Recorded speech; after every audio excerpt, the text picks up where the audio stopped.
佮来看家人哦，今仔日早起上强的阵风是到10级以上，因为风佮正透，就爱等啊风台过了，才通来摒扫路面的粪扫。中岛市区风雨有较细哦，所以街仔路的人嘛变侪咯。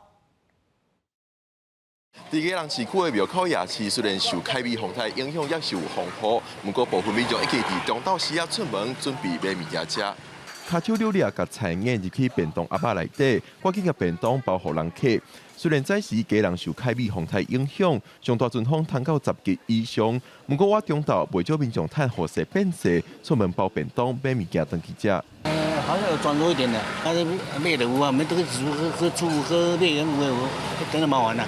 另一边，下日内市场2楼暗疏疏，大部分拢无开，1楼的青菜蛋加肉店较有民众在洗。业者真希望风台离开，通有较侪民众来交关。因为我们菜没有买太多，以为今天会上班啊。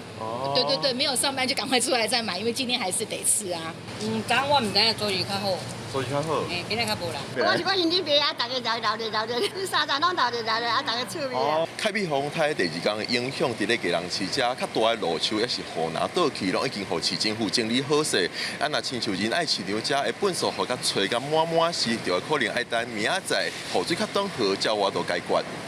凯美风台虽然透早已经为桃园出海，但是家人市区的大风，也是甲侪粪扫、招牌吹到车路顶。大型物件市政府找人清运，小型物件就要较等咧。另外，因为风台，根据台电统计，到中昼，全台也有95000外户当咧停电，上济是高雄市26000外户，家人市也有586户台电当咧抢修。记者郭文林玉凯，家人报道。